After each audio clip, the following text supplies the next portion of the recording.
Hi friends, this is Asim from Campus Law Center, Faculty of Law, University of Delhi.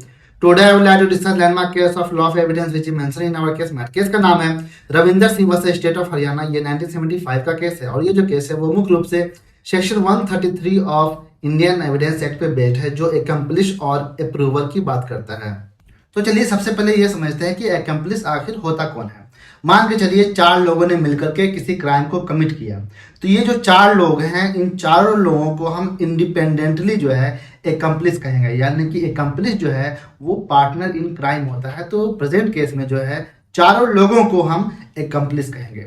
अब मान के चलते हैं कि 4 लोगों ने मिलकर के इस क्राइम को कमिट किया और क्राइम को कमिट करने के बाद चारों लोग पकड़ा गए और पुलिस के पास गए। पुलिस जो है उन 4 लोगों से जो है सवाल जवाब की, लेकिन कोई कुछ बताने के लिए तैयार ही नहीं है। तो पुलिस ने एक बंदे को पकड़ा, यानी कि एक एकम्प्लिश यानी कि पार्टनर इन क्राइम को पकड़ा और बोला कि देखो भाई, तुम क्या करो कि इन तीनों के खिलाफ जो है सरकार का विटनेस बन जाओ, गवाही दे दो, और अगर तुम ऐसा करोगे तो तुम्हारा जो पनिशमेंट है वो कम कर दिया जाएगा। तो वो जो बंदा है वो लीनियंट पनिशमेंट की वजह से जो है वो सरकार का साथ देने लगता है और अपने साथियों के खिलाफ ही गवाही देने के लिए तैयार हो जाता है। तो ये जो परिस्थिति है, इस परिस्थिति में इस एकम्प्लिश को हम अप्रूवर कहेंगे, यानी कि ये जो अप्रूवर है वो सरकार का ही विटनेस बनकर के अपने ही साथियों के अगेंस्ट में जो है गवाही देना शुरू कर देता है। तो चलिए अब इस केस के फैक्ट, इशू एंड जजमेंट पे आते हैं। इस केस में जो मेन एक्यूज्ड होता है वो हस्बैंड होता है और हस्बैंड जो है अपने फ्रेंड के साथ मिल करके एक क्राइम को कमिट करने के लिए कॉन्स्पिरेसी करता है और दोनों जो होते हैं वो इंडियन एयरफोर्स में काम करते होते हैं, बहुत ही क्लोज फ्रेंड होते हैं।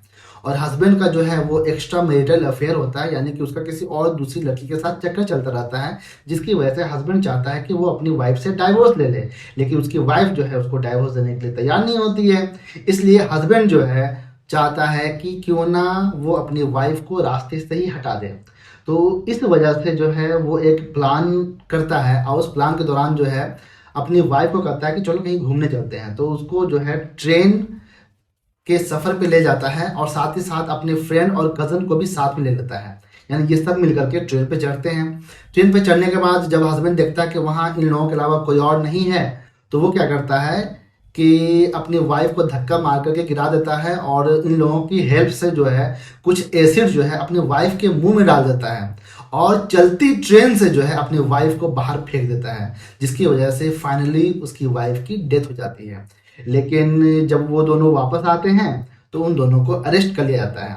जब अरेस्ट हो जाते हैं दोनों, तो जो उसका फ्रेंड होता है वो अप्रूवर बन जाता है उस हस्बैंड के अगेंस्ट में, यानी कि अपने दोस्त के अगेंस्ट में ही वो अप्रूवर बन जाता है और अपने दोस्त यानी कि हस्बैंड के सारा काला चिट्टा जो है खोल के रख देता है।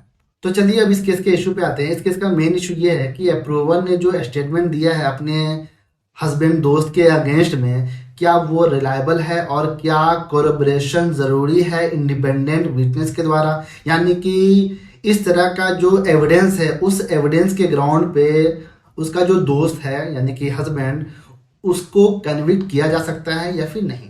तो चलिए अब सुप्रीम कोर्ट के ऑब्जर्वेशन और डिसीजन पे आते हैं। सुप्रीम कोर्ट जो है अप्रूवर यानी फ्रेंड के स्टेटमेंट को क्रेडिबल और ट्रस्टवर्दी मानती है, क्योंकि अप्रूवर का जो टेस्टिमनी था वो कोरबरेटेड था इंडिपेंडेंट विटनेसेस के द्वारा, यानी कि वहाँ पे कुछ इंडिपेंडेंट विटनेस भी थे जिन्होंने इन लोगों को डिजीज्ड वाइफ के साथ ट्रेन में चढ़ते हुए देखा था, यानी कि ये कंफर्म हो गया कि वाइफ जो थी इन लोगों के साथ ही थी। इसलिए जो अप्रूवर है उसका जो स्टेटमेंट है वो कहीं ना कहीं इस बात को सच साबित कर रहा है कि उसके हस्बैंड ने ही उसकी वाइफ को मारा है। इसके साथ ही सुप्रीम कोर्ट ये भी कहती है कि जो हस्बैंड का जो बिहेवियर और कंडक्ट है वो भी इंडिकेट करता है कि हस्बैंड का जो माइंड है वो गिल्टी माइंड का है, क्योंकि उसका किसी और लड़की के साथ अफेयर है, तो उसके पास एक प्रॉपर मोटिव है अपनी वाइफ को मारने के लिए, क्योंकि एक इलिसिट रिलेशनशिप की वजह से ये मोस्ट प्रोबेबल चांसेस होते हैं कि एक हस्बैंड जो है अपनी वाइफ का कत्ल कर सके, यानी कि मर्डर कमिट कर सके।